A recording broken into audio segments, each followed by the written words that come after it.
오늘 리뷰할 내용은 세 가지인데, 첫 번째는 이제 실적 개선, 두 번째는 그래서 신규 자금이 확보됐고요. 200억. 그리고 세 번째는 FI들에게 엑시트의 기회를 줘야 된다. 이렇게 세 가지 모멘텀이라고 보면 되겠습니다. 그렇기 때문에 첫 번째로 실적 부분에서 서프라이즈한 게 나왔는데, 먼저 영업이익이 좀 크게 늘어났습니다. 매출은 작년 동기 대비해서 크게 늘어난 게 없습니다. 이 회사는 이제 반도체 테스트 업체입니다. 기존 사업은 제가 볼 때는 나쁘지 않다. 그냥 계속 잘 하고 있는 것 같아요. 계속 잘하고 있는데 이 회사가 더 커지기 위해서는 무언가가 필요하죠. 사업 내용은 한번 읽어보시고요. 어차피 이 회사를 지금 하는 거는 이 사업을 알아서 이 회사의 실적이 증가하느냐를 보기보다는 인베스트먼트 쪽에서 지금 투자 모멘텀이 생겼기 때문에 그 부분을 조금 더 보겠습니다. 생각지도 못했던 실적도 양호하게 나왔다. 이 부분이 중요한데, 실적이 근데 왜 좋아졌을까? 실적이 왜 좋아졌을까를 보니까 여기 보시면 매출액은 비슷합니다. 작년 동기 대비 매출액은 거의 비슷하거든요. 근데 영업이익이 크게 늘어났어요. 영업이익이 크게 늘어났는데 이 크게 늘어난 이유는 비용 절감에 있습니다. 비용을 되게 절감했거든요. 판매비와 관리비가 여기 보시면 작년 3분기에는 이제 한 25억 발생했는데 올해는 7억이 발생을 했어요. 그래서 이게 도대체 뭔가 봤더니 엄밀히 따지면 비용 절감이 아니라 기존의 이제 매출 채권 중에서 못 받을 것 같은 거를 손상 차손을 시키잖아요. 그 손상 차손을 회수를 한 거로 나오더라고요.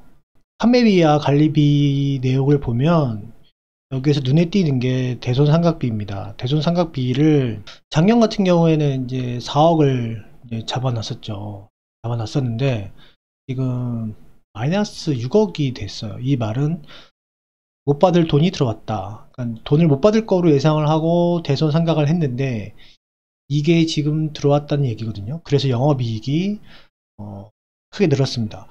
그런데 저는 이게 되게 조금 사실 좀 의아했어요. 왜냐하면 이런 일은 물론 생기긴 하지만 이 회사가 상대하는 업체들이 반도체 회사들인데 반도체 테스트 회사니까 그렇게까지 영세한 업체를 상대로 하지는 않을 테고, 물론 이쪽 고객사가 면밀히 세세하게는 나와 있지 않아서 고객사까지는 파악을 못했는데 오늘 뛰어먹을 일이 있을까? 반도체를 보통 만드는 회사들은 그렇게 작은 회사가 아니잖아요.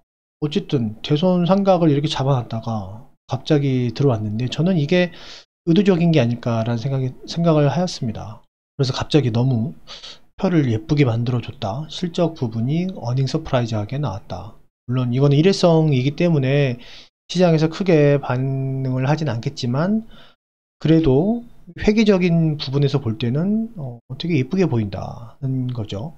그래서 지금 영업이익이 3분기로 27억이 됐습니다. 작년 같은 경우는 5억이었거든요. 누적으로 27억이 됐고 당기순이익도 대폭 늘어났습니다. 확실하게 턴어라운드를 했다. 이렇게 볼 수 있을 것 같습니다. 일단 그렇잖아요. 만약에 여러분이 어떤 회사에 투자를 하더라도 여기에 이렇게 마이너스가 막 찍혀있는 회사를 투자를 하시겠습니까? 아니면 플러스가 커지는 회사에 투자를 하시겠습니까?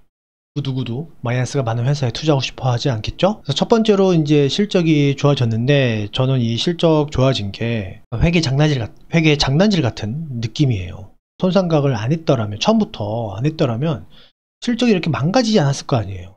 근데 망가지는 척을 하다가 다시 원상복귀를 시켰단 말이죠. 망가지는 척 하면서 주가는 오르지를 못한 거고요.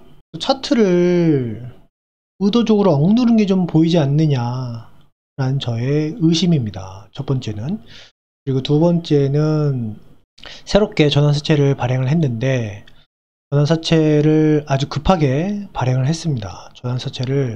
보통은 전환사채 발행을 공시를 하고 자금 마련하는 기간까지 생각을 해서 한 달, 2달 정도 시간을 주는데 얘네들은 전환사채 발행 결정을 처음에 언제 했느냐 11월 4일날 했거든요. 10일날 4일날 하고 11월 13일날 바로 발행을 해버렸어요. 상당히 빠르게 이제 진행을 한 거죠.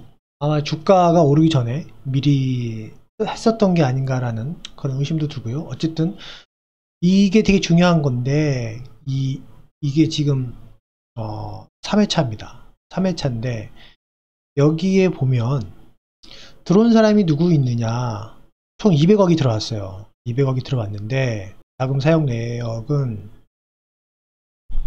여기 보시다시피 운영 자금 100억 원이고 기타 자금 100억 원이 들어왔습니다.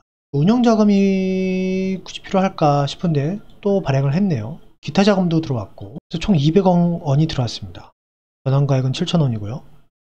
이게 리픽싱이 70%까지 아마 된다 그러면 전환 가격이 이제 70%까지 전환 조정이 가능하다.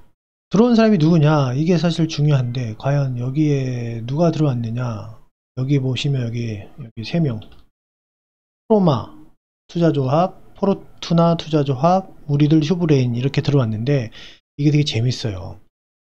제가 이렇게 표로 만들어 봤는데요, 아주 복잡해서. 먼저 아이텍이 이렇게 있죠. 그리고 우리들 휴브레인과 크로마, 포르투나가 이제 3회차 200억을 투자를 했습니다. 200억을 투자를 했고요.